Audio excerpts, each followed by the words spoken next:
ছাত্ৰ-ছাত্ৰী সকল মই মৌচুমী তোমালোক সকলোকে জনাক মৌচুমী ইকো ক্লাছলৈ স্বাগতম জনাইছো আজি আলোচনা কৰিবলৈ লৈছো হাই সেকেন্ডাৰী ইয়াৰ ইকনমিক্সৰ প্ৰিভিয়াস ইয়াৰৰ মেথছৰ এটা কোৱেশ্চন হয় আৰু কোৱেশ্চনটো 2024 ত আহিছিলে মই আশা কৰো আজিৰ ভিডিওটো তোমালোকক যথেষ্টখিনি সহায় কৰিব আমি ডিটেইলছত কোৱেশ্চনটো আলোচনা কৰিম আৰু কোৱেশ্চনটো আসলে এনে ধৰণৰ define aggregate demand and aggregate supply এতিয়া ইয়াত কি কৈছে সামগ্ৰিক চাহিদা আৰু সামগ্ৰিক যোগানৰ সংজ্ঞা বিচাৰিছে ঠিক আছে সামগ্ৰিক যোগান আৰু চাহিদা যোনটা কনসেপ্ট হয় সেইটো প্ৰথমতে সংজ্ঞা that means তাৰ ডেফিনেশন টো বুজাইছে ঠিক আছে complete the following table and determine the equilibrium level of income that means তলৰ তালিকাখন সম্পূৰ্ণ কৰিবলৈ গৈছে ভাৰসাম্য আয় স্তৰ নিৰ্ণয় কৰিবলৈ গৈছে এটা ভাৰসাম্য আয় স্তৰ বুলি যদি কোৱা হয় তেতিয়া হলে আমি কোনটো অৱস্থাক বুজিম যোনটো অৱস্থাত সেই এই তালিকাখনত কি হয় সামগ্ৰিক যোগান আৰু সামগ্ৰিক চাহিদা সমান হ'ব ঠিক আছে মানে aggregate demand and aggregate supply AD is equal to AS হয়নে এই দুইটা যেতিয়া সমান হ'ব তেতিয়াই সেই তালিকাখনে ভাৰসাম্য আয় স্তৰত উপনীত হ'ব এই গুটেইখিনি কথাকে আমি আজি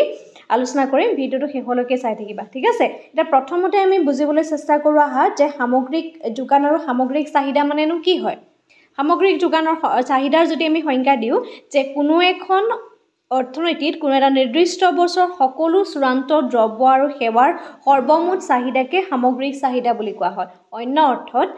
সামগ্ৰিক চাহিদা এখন অৰ্থনীতিৰ চূড়ান্ত দ্ৰব্য আৰু সেৱাৰ ওপৰত হোৱা মুঠ ব্যয়কে নিৰ্ধাৰণ কৰে বা নিৰ্দেশ কৰে ঠিক আছে গতিকে সেই দেশখনৰ ভিতৰত এটা নিৰ্দিষ্ট বছৰত যিমানখিনি বা যিখিনি চূড়ান্ত দ্ৰব্য আৰু সেৱাৰ সৰ্বমুঠ চাহিদা হয় বা সেই চূড়ান্ত দ্ৰব্য আৰু সেৱাসমূহ ক্ৰয় কৰিবৰ কাৰণে বা সেইখিনি ক্ৰয় কৰিবৰ কাৰণে যিখিনি ব্যয় হয় ঠিক আছে সেই চূড়ান্ত দ্ৰব্য আৰু সেৱাৰ ওপৰত হোৱা ব্যয় কাৰণ চোৱা যেতিয়া সেই দ্ৰব্য এটা বা সামগ্ৰী এটাৰ প্ৰতি চাহিদাৰ সৃষ্টি হয় চাহিদা সৃষ্টি হোৱা মানে সেই বস্তুটো কোনো এজন ব্যক্তিয়ে ক্ৰয় কৰিছে আৰু ক্ৰয় কেতিয়া কৰিব বা চাহিদা কেতিয়া সৃষ্টি হ'ব যে সেই বস্তুটো ক্ৰয় কৰিবলৈ তেওঁ আৰ্থিকভাৱে সক্ষমতা তেওঁ থাকিব লাগিব আৰু সেকেন্ড কন্ডিশনটো হৈছে ইচ্ছা শক্তি থাকিব লাগিব হয় নে সেইটো তাত হ'বলৈ চাহিদা সৃষ্টি হ'ব গতিকে সেই সকলো ধৰণৰ চূড়ান্ত দ্ৰব্য আৰু সেৱাৰ যেতিয়া সৰ্বমুঠ চাহিদাক বুজাম তেতিয়া সেই সৰ্বমুঠ ব্যয়টোকো নিৰ্দেশ কৰে ঠিক আছে এতিয়া সামগ্ৰিক চাহিদাৰ উপাদানসমূহ যদি আহে তেতিয়া হলে এটা হ'ব ভোগ ব্যয় যাক আমি কনজাম্পশন C ৰে ৰিপ্ৰেজেন্ট কৰিব পাৰো বিনিয়োগ ব্যয় যাক আমি I ৰে ৰিপ্ৰেজেন্ট কৰিব পাৰো চৰকাৰী দ্ৰব্য আৰু সেৱাৰ ব্যয় যাক আমি G ৰে ৰিপ্ৰেজেন্ট কৰিব পাৰো আৰু শুদ্ধ ৰপ্তানি বা নিৰ্গুত ৰপ্তানি যদি হয় হেতু হৈছে আমাৰ X - M গতিকে সামগ্ৰিক চাহিদাৰ সম্পূৰ্ণ যদি আমি মানে ডেফিনেশনটো দিও তাৰ সম্পূৰ্ণ ইকুৱেশনটো হ'ব AD that means aggregate demand is equal to C plus I plus G plus X minus M এতিয়া এই C টোৱে বুজাইছে ভোগ চাহিদা I টোৱে বুজাইছে বিনিয়োগ আৰু G টোৱে বুজাইছে চৰকাৰৰ দ্ৰব্য আৰু সেৱাৰ ওপৰত হোৱা চাহিদা আৰু X minus M টোৱে বুজাইছে শুদ্ধ ৰপ্তানি ঠিক আছে গতিকে এটো ডেফিনেশনটো মনত ৰাখিবা আৰু লগতে ইয়াৰ ইকুৱেশনটো মনত ৰাখিবা কাৰণ এই ইকুৱেশনটো মনত ৰাখিলে তোমালোকৰ ম্যাথছটো কৰিবলৈ সহজ হ'ব ঠিক আছে নেক্সট সামগ্ৰিক চাহিদা চাওহা যে কোনো এখন অৰ্থনীতিত ওকে কোনো এখন অৰ্থনীতিত এটা নিৰ্দিষ্ট বছৰত দ্ৰব্য আৰু সেৱাৰ মুঠ যোগানক সামগ্ৰিক যোগান বুলি কোৱা হয় সামগ্ৰিক যোগানে অৰ্থনীতিৰ পৰিকল্পিত যিখিনি সামগ্ৰিক উপাদান সেই সামগ্ৰিক উপাদানসমূহ নিৰ্দেশ দিয়ে মানে যিখিনি এটা বছৰ দ্ৰব্য আৰু সেৱাৰ যেটো সৰ্বমুঠ যোগান হয় ঠিক আছে যিখিনি বস্তু মানে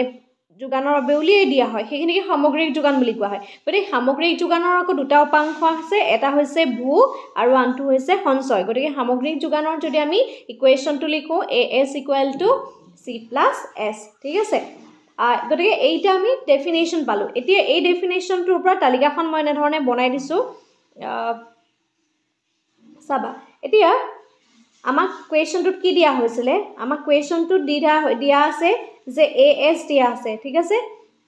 AS দিয়া আছে C দিয়া আছে আমি S টো উলিয়াব লাগে আৰু I টো দিয়া আছে আমি AD টো উলিয়াব লাগে ঠিক আছে এতিয়া চোৱা ইয়াতে মই কৈ দিব বিচাৰিছো এতিয়া আমাক কি আছে aggregate supply that means সামগ্ৰিক যোগানটো দিয়া আছে ঠিক আছে কিন্তু তুমি কি উলিয়াব লাগে AD উলিয়াব লাগে ঠিক আছে এতিয়া AD উলিয়াবলৈ হলে আমি ইকুৱেশনটোত কি পাইছিলো আকৌ ইকুৱেশনটো চোৱা AD = চোৱা আমি C ও পাইছিলো I ও পাইছিলো হয়নে দুটা পাইছোঁ গতিকে ইয়াত আমি কি কৰিব লাগিব এই দুটা প্লাস কৰিব লাগিব ঠিক আছে এই দুটা প্লাস কৰি আমি কি পাম এইটো এডি পাম তাৰ পিছতে আমাক কি আছে সামগ্ৰিক যোগান দিয়া আছে এএস দিয়া আছে এএস টো কিহৰ অংশ c + s ৰ c টো আমাক দি থোৱা হৈছে s টো আমাক উলিয়াব লাগে গতিকে s উলিয়াবলৈ হলে আমি কি কৰিব লাগিব এই এএস ৰ পৰা আমি c টো মাইনাস কৰিব লাগিব তেতিয়া আমি s টো পাই যাম ঠিক আছে একেবাৰে সহজ আহিছিলে মেথছ টো 4 নম্বৰ কোৱেশ্যন আহিছিলে এটা চোৱা এতিয়া এই কোৱেশ্যনটোত আমাক এখিনি কোৱেশ্যনত দি থোৱা হৈছে এই পাৰ্টটো দি থোৱা হৈছে আমি উলিয়াইছো সঞ্চয়টো কি কৰিছো আমি আমাক যেটো সামগ্ৰিক যোগান আছিলে সেই সামগ্ৰিক যোগানৰ পৰা ভোগটো মাইনাস কৰিছো কিয় মাইনাস কৰিছো যেহেতু as = c + s গতিকে আমি s উলিয়াবলৈ হলে কি কৰিব লাগিব as - c কৰিব লাগিব হয়নে তেতিয়া আমি সেই s টো উলিয়াব পাৰিম ঠিক তেনে ধৰণে তে 900 এটো প্ৰত্যেকটো অংশৰ পৰা আমি মাইনাস কৰি কৰি গৈ থাকিলো আৰু এটো হ'ব 120 100 80 60 40 20 0 -20 and -40 next minus কিয় হ'ল চোৱা 200 - 220 এটা চোৱা ডাঙৰ সংখ্যাৰ আগত কি আছে মাইনাস আছে হয়নে -220 that means that -20 আহিলে ঠিক আছে again 100 - 140 ডাঙৰ সংখ্যাৰ আগত কি আছে মাইনাস that means ইয়াত কি হ'ব -40 ঠিক আছে সেইকাৰণে ইয়াত -40 and -20 হৈছে আশা কৰো s টো ক'ৰ পৰা আহিছে তোমালোকে গম পালা নেক্সট সামগ্ৰিক যেটো চাহিদা উলিয়াইছিলে গতে চাহিদাটোত আমি পাইছিলো a d = c + i + g + x - m যেটো ইয়াত g আৰু xm নাই গতিকে আমাক কি দিয়া আছে a ডিত c টো আছে i টো আছে ঠিক আছে ইয়াত কিন্তু সঞ্চয়টো নাহে আৰু দেই আৰু সঞ্চয়টো নাহে গতিকে এই দুইটা আমি প্লাস কৰিম এই দুইটা প্লাস কৰিলে আমি সামগ্ৰিক যেটো চাহিদা এগ্ৰিগেট ডিমান্ডটো পালো ঠিক আছে এটা প্লাস কৰা 780 + 40 820 700 + 40 740 ঠিক আছে এনে ধৰণে গুটেখিনি সংখ্যাৰ লগত আমি প্লাস কৰি কৰি গৈ থাকিলো 80 একেবাৰে সহজ ক্যালকুলেশনটো মই হ'ব সকলোৱে কৰিব পাৰিবা নেক্সট এতিয়া ভাৰসাম্য আয় স্তৰটো কেনেকৈ ডিটাৰমাইন কৰিবা চোৱা ভাৰসাম্য আয় স্তৰ এখনত উপনীত হ'বলৈ হলে সেই মানে এই তালিকাখনত সামগ্ৰিক যোগান আৰু সামগ্ৰিক চাহিদাটো সমান হ'ব লাগিব বা ভাৰসাম্য আয় স্তৰত সদায় সামগ্ৰিক যোগান আৰু সামগ্ৰিক চাহিদা সমান হয় এটা তালিকাখনত যদি আমি ভালদৰে মন কৰো এনেকুৱা এটা বিন্দু আছে বা এনেকুৱা এটা ঘৰ আছে যোনটো ঘৰত সামগ্ৰিক যোগান আৰু সামগ্ৰিক চাহিদা সমান হৈছে আৰু সেই বিন্দুটোতে কি হৈছে ভাৰসাম্য স্তৰটো নিৰ্ধাৰণ কৰিছে এটা চোৱা ইয়াত আছে 900 800 700 600 500 400 300 200 100 ঠিক আছে ইয়াৰ এগেইনষ্টত আমি যদি চাহিদাৰ ক্ষেত্ৰত চাও 820 740 660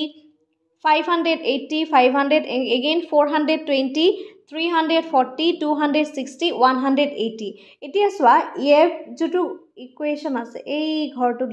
দেখিছেনে যত আমাক সামগ্ৰিক যোগান এই অংকটো চোৱা ইয়াতো আছে 500 আৰু ইয়াতো আছে 500 that means এই বিন্দুটোত আমাৰ কি হৈছে AD = AS হৈছে হয়নে AD =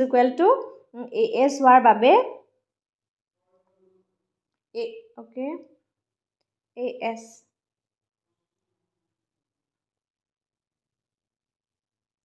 AD = AS সমান হৈছে ইয়াতো 500 আছে আৰু ইয়াতো 500 আছে আৰু সেই কাৰণে এই বিন্দুটোতে সেই মানে ফাৰ্মখনৰ যেটো বা এই তালিকাখনে কি কৈছে ভাৰসাম্য এটা অৱস্থাত উপনীত হৈছে ইকুৱেশনটো একেবাৰে সহজ ইকুৱেশন আহিছিলে মই আশা কৰো আজিৰ ভিডিঅ'ত বুজি পালে বাকি ক্যালকুলেশনটো একেবাৰে ইজি হয় কিন্তু ইয়াৰ মেইন কথাটো হৈছে তোমালোকে ইয়াৰ যেখিনি ফৰ্মুলা সেই ফৰ্মুলা গিটাই মেইন হয় ফৰ্মুলা গিটা যাৰ মনত থাকিব খুব ধুনীয়াকৈ ইকুৱেশনটো কৰিব পাৰিবা ঠিক আছে আৰু এনে ধৰণে যদি তোমালোকক আৰু মানে নেক্সট প্ৰিভিয়াস ইয়াৰ মেথছৰ ভিডিঅ' লাগে তেতিয়াহলে এটা কমেন্ট কৰি জনাবা তোমালোকৰ কমেন্টৰ ওপৰত বেছ কৰি আমি নেক্সট ক্লাছবোৰ প্ৰভাইড কৰিম আজিৰ ভিডিঅ'টো মানে ধন্যবাদ